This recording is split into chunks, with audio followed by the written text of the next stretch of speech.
Good morning, and I thank you for coming to my presentation about the relationship between a beloved New Mexican folk tale and a collaboration to make an opera for children with a professional opera company, 67 voluntary children singers, and the music department of my university.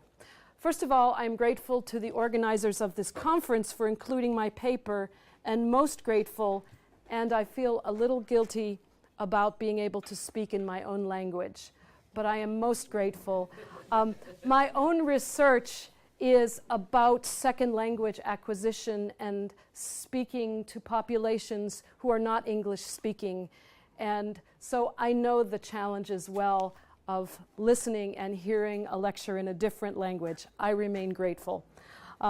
Before I begin introducing the cast of characters, the folk tale, the story, the children, the composer, the opera company, I thought I would introduce perhaps the main character of my story, and that is New Mexico, my new home now for the past 10 years. While I am originally from a rural mountain town in the United States, 10 years ago I moved to New Mexico, a place that was far more foreign to me than Hungary, and my first visit is this time. After all, I had Hungarian teachers many times in the past 30 years, but I had never been to a place like New Mexico.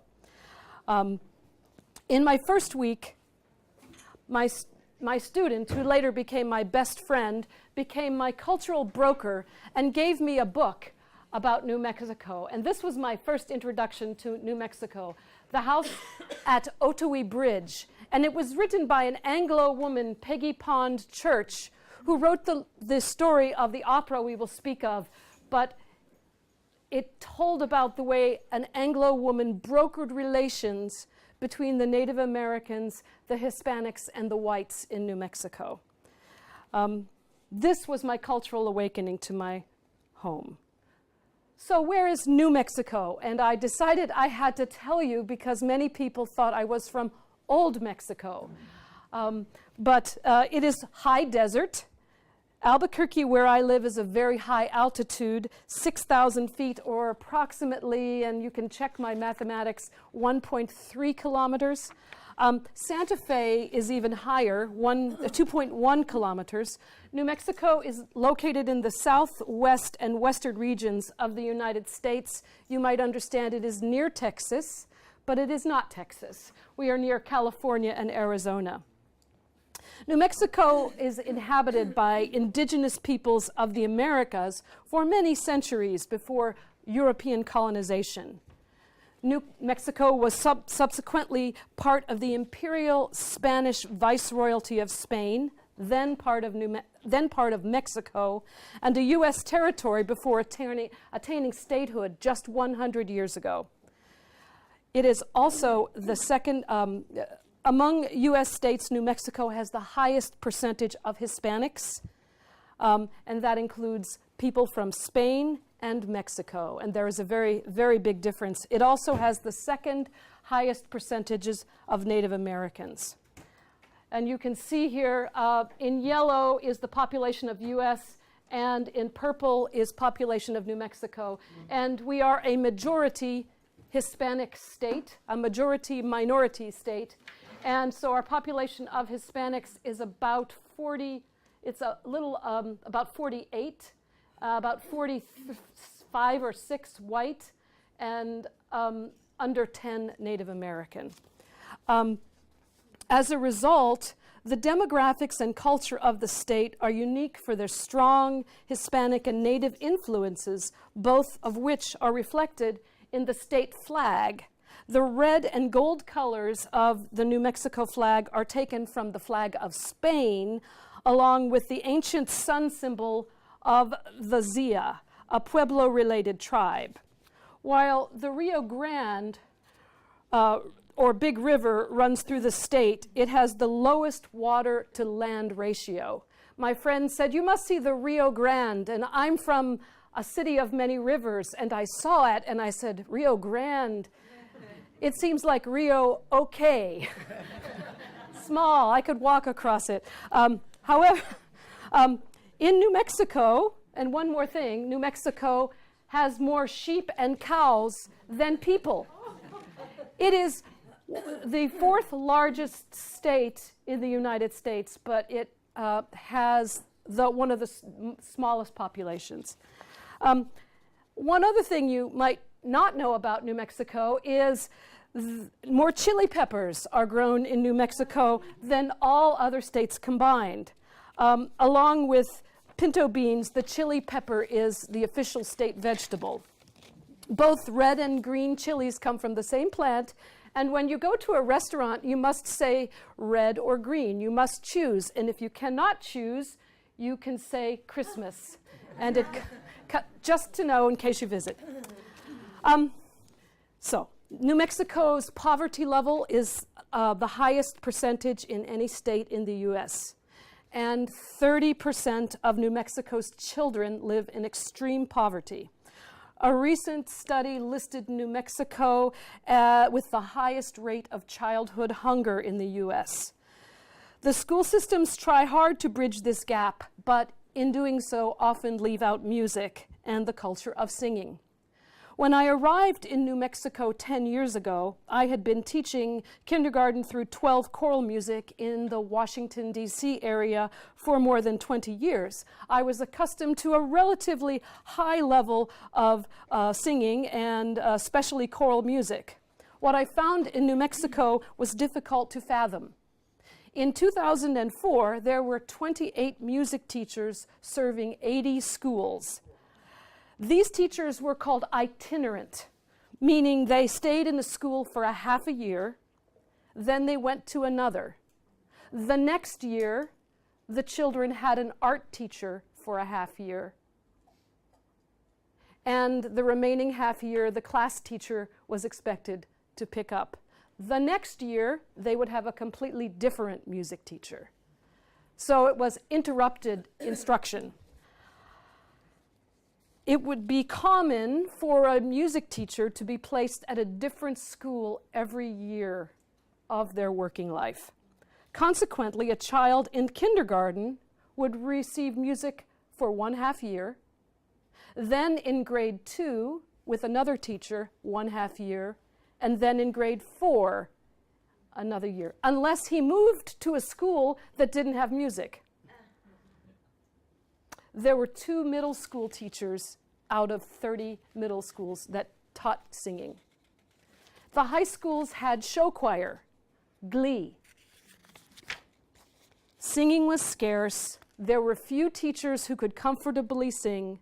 Many of them were trained as ORF teachers, which certainly includes singing, but not as an emphasis. Add to this, most teachers were trained as class teachers and were endorsed by the state of New Mexico to teach after only 25 hours of any music class. Please know there is a happy ending to this story. And I sincerely hope the story is not over at 12. There has been a growth of a singing culture that I have witnessed and been a part of in the past 10 years. With the start of a non-audition choir, the New Mexico Kodály Institute, freedom to and much support from local school districts, as well as my own university. Many people wanted to change the culture, and they gave me license to do what I could. But things happened slowly. But we had many people that came and helped us. So this presentation begins with many questions. My questions: what is the nature of the cultural ownership of the story or a folk tale? Are there rules in interpretation of a beloved folk tale? And what voice do the cultural stakeholders have in the project? And finally, when does cultural collaboration become collision? As I tell the story, I hope a story of good intention will unfold. And I hope it is vis-a-vis one of the central assertions of this conference is that music belongs to everybody, singing belongs to everybody. But the devil is in the details, of course. And when we examine a tapestry, involving a chorus of voluntary child singers and a costly artistic endeavor with a professional opera company and a prominent and very busy composer, specific questions include: are there any rules about interpretation of a beloved folk tale? What voice do the stakeholders have? This is the tapestry, and this is the story. On December 16th, 2011, the University of New Mexico Children's Chorus presented the world premiere of Shoes for the Santo Nino at the National Hispanic Cultural Center, an opera written for children based on the historic folk legend, the Santo Nino de Atocha, a book written by the above-mentioned author, an Anglo woman, Peggy Pond Church. I'm going to go back because my slides are slightly out of order. The journey toward, this is a story both rich in cultural history and devotion, and centered around the Santo Nino, or Holy Boy, that performed miracles mostly in the presence of children. And what I've learned in my research was that the Santo Nino is present in many cultures. Anyone have heard of the Santo Nino? Santo Nino de Atocha, yes, you did, because you're my friend. It is also, Santo Nino is also present in the Philippines. It is present in many places in South America as well as Central America. So it's a lovely story. We first begin with the idea. This was my great idea. The connection between the ancient roots of folk heritage, the connection between those roots and art music, and in this case, a contemporary opera for children. Kodai's many compositions show an affinity with the folk traditions of his country and include ballad, opera, orchestral work, chamber music, choral works, songs, folk songs, and music for children. His legacy is inspiring and was the original impetus for this project, specifically to create an accessible musical work based on the folk traditions of New Mexico. The University of New Mexico is fortunate to house one of the most important collections of Hispanic music in the U.S. The John Donald Rabe archive contains more than 3,000 field recordings of traditional music from the American Southwest, Nepal, and South America. John Rabe was the first dean of the College of Fine Arts. I am associate dean of the College of Fine Arts, but I do not play the cello. While at the university, he collected John Rabe began making field recordings shortly after his arrival in 1941. He continued that work for more than 40 years. His collection eventually grew to 94 reels of audio tapes containing, again, 3,000 recordings of more than 1,800 songs recorded all over. These recordings preserve many of the musical traditions of these areas, especially New Mexico, southern Colorado, including Native American, Hispano, Mexican, and African American music, railroad songs, cowboy songs, fiddle music, etc. Additionally, the archive houses transcriptions and research based on children's folk music, music that was assembled during the 1930s. And this is a copy. And have you seen this collection? It's a collection. There's just one article written about it, and I'm doing some research on this music for children. And it was collected by a woman named Helen Chandler. And so there are many folk tunes for children that were collected in the 30s.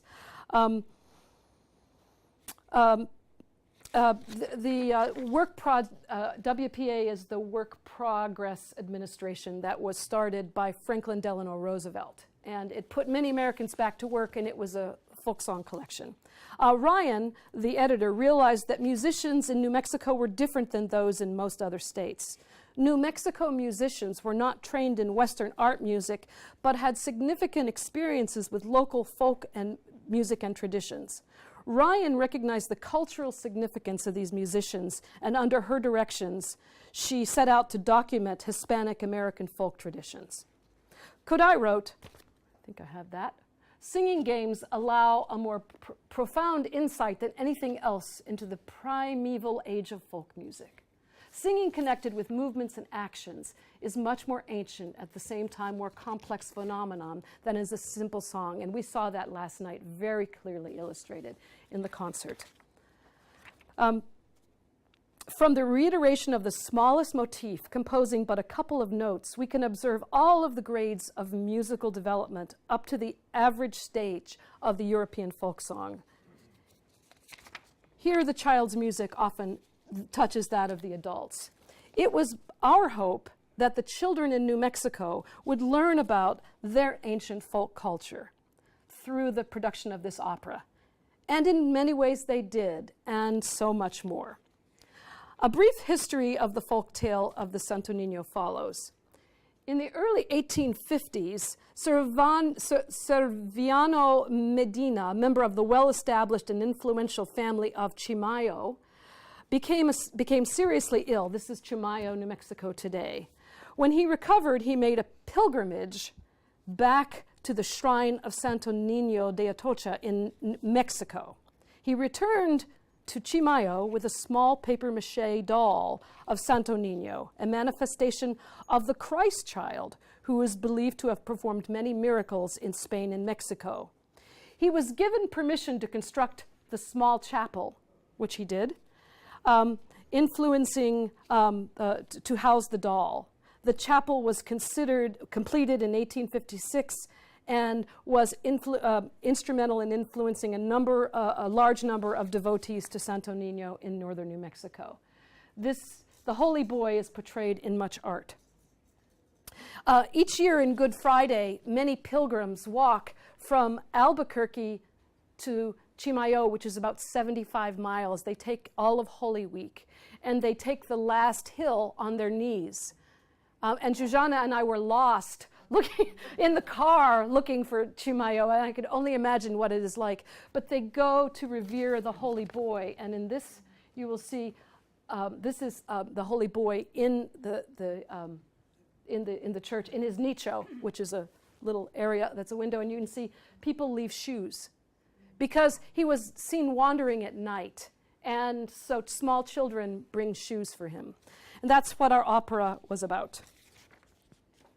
The book that you saw, this book here, was written actually in the 1930s, late 30s, and by an Anglo woman, and it was about to be published, and her granddaughter, who was my friend and co-director of the children's choir, gave me a copy of the manuscript, and like a fool, I said, this would make a great opera.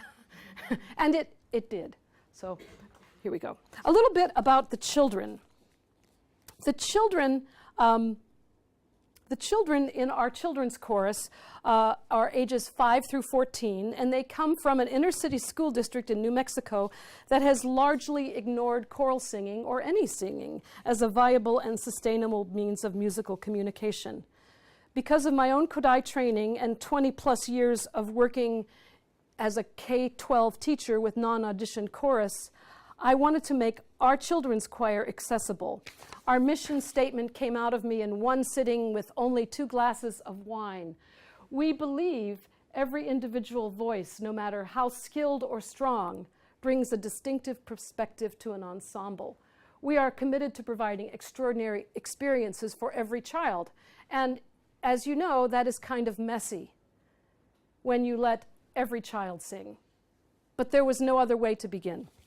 The chorus began, and we had 13 children that night, and 8 weeks later performed a concert with 21 children. I believe we have a bit of our debut performance.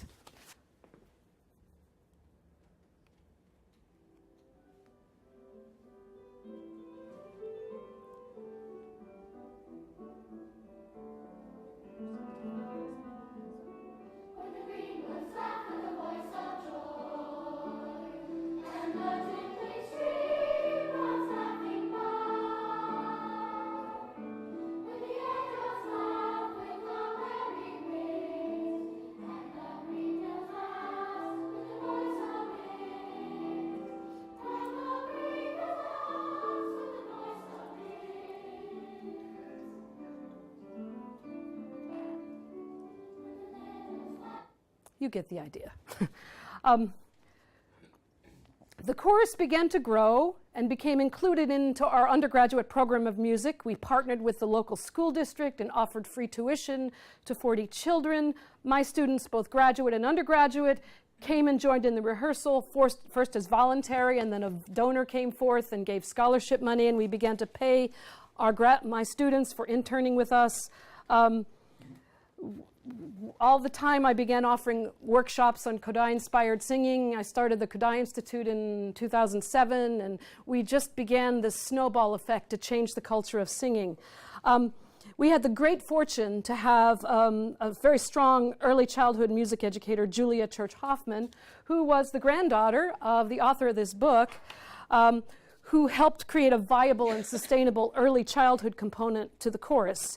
In essence, as we say in the States, we began a team, and we started with the youngest children, and we had a farm team for our older children, and we began this way. And it was Julia that gave me a copy of the book, and her grandmother was Anglo, born in New Mexico, and her sensitivities to the richness of the New Mexico culture made her a treasured gift. Julia and her mother were getting ready to publish the book, and I jumped on it. Julia also discovered that the Santa Fe Opera was doing an outreach program creating original operas in schools, and I wondered if our chorus could be involved. We set up a meeting, we talked. Our first, perhaps using this opera project as a springboard, our first meeting was encouraging. We had mutual interest in helping us find a formal way to set this beautiful story to music, as well as the Santa Fe's Opera's great interest in working with children. Our partnership yielded a number of smaller collaborations that involved many original operas, and we created operas with the children, and we have many camps, and we brought the children together, and they wrote songs, and I have beautiful video that I don't have time to show you. Quite coincidentally, I learned that Stephen Paulus, a well-regarded American composer, was interested in writing an opera for children and was very much taken with the New Mexico culture. He and I met and spoke of the project, and then he learned that the Santa Fe Opera was interested, and you could only imagine how interesting everything became. All I had to do was find the money. 4 years later, it was 4 years. As we raised money, we worked with the composer, supplying folk materials from the Rabe collection and meeting with him in Santa Fe. Here is a small video of our work with Stephen Paulus. Oh, gosh. Any thoughts about how to make it work? Well, maybe I'll do this. Aha, right there, the button.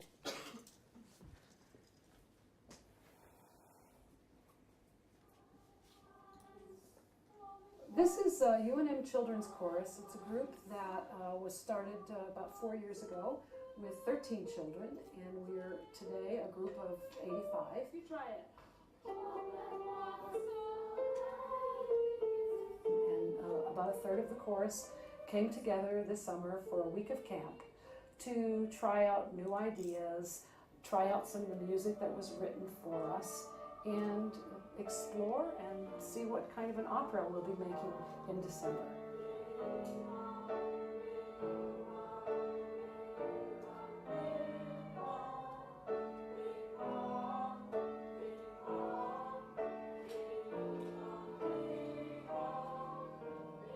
This particular piece is still being written, and it's very exciting. And I think when the composer walked in the door today, the children were like, "Whoa!" It's fun. You know, when you're writing music, you have to contrast. So this part is a little island of connected notes. You know, the composer is Stephen Paulus, is an internationally renowned composer.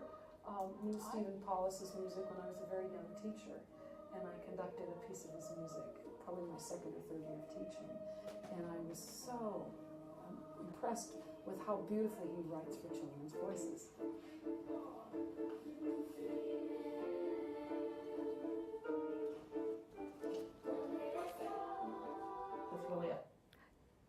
It goes on. And if you're interested, you can Google UNM Children's Chorus and see all of it.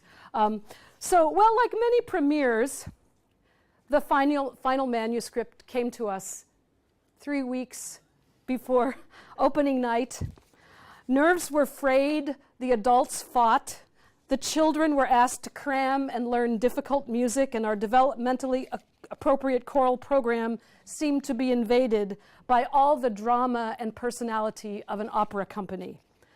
Most difficult to explain to some of the culture bearers and stakeholders was that few, if any, of the musical material came from the New Mexico folk culture. The composer, who was truly a kind man and sensitive soul and loved the story and took great care with the children and was very kind to me, wrote a beautiful contemporary opera, one that was not quite for a voluntary choir, that required 2 professional singers as well as child soloists that had a very high level of expertise. But stepping away from it all, I can see that a world premiere happened. And the University of New Mexico's Children's Chorus was the driving force behind a very fine piece of music. It took 4 years, tens of thousands of US dollars, but we did it. And the dedication of my co-conductor, Julia, and I had for this project mattered, and the children's role mattered, and it happened. Our choir of 60 children were front and center, and you will see them in a minute. Even the littlest boy, who was 5 years old, who cried every night and said, "I never wanted to be in a play." We pushed him out on the stage. The collaboration was successful. Our music education students were interns. The set designer was a young man who later who was on Broadway, who graduated. He won a Tony Award on Broadway, and he graduated from my university, and he was from northern New Mexico. So it was a wonderful success. I still have the same questions about folk material, but I also know that a wonderful thing happened. And we have a few moments. I'd like to show you the very beginning with all 67 children on the stage, and you'll see a beautiful set that looks very much like northern New Mexico.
There they go.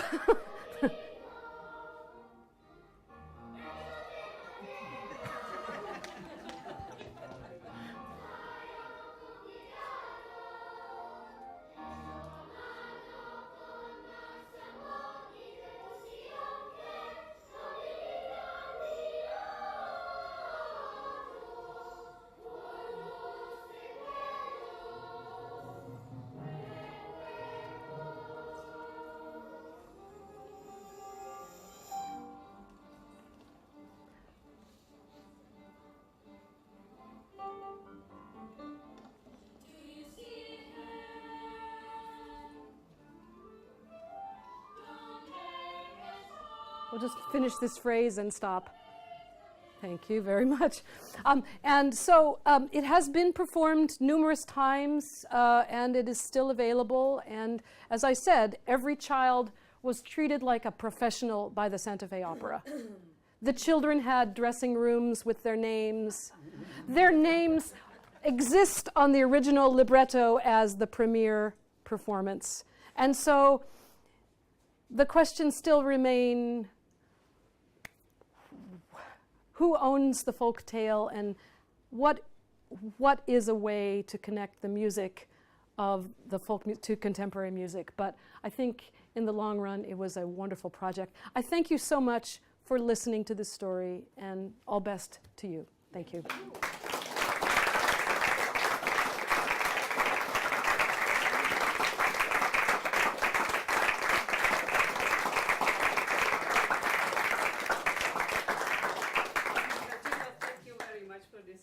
Very interesting lecture, and we would like to listen to you longer, so we enjoyed it very much. Thank you. And it was a very interesting introduction of your country, and it was also part of that we are very happy to have that. Thank you. Have this impression. Thank you very much. Thank you so much. Is it possible to find the video for that? No, because interestingly enough, Disney, Walt Disney Company is interested. Disney. Disney. Oh, You know, talk about changing the music again. Stephen Paulus will be sad once Disney gets finished with it. So we cannot release that DVD, and it may not be duplicated yet. Who has the rights? The opera?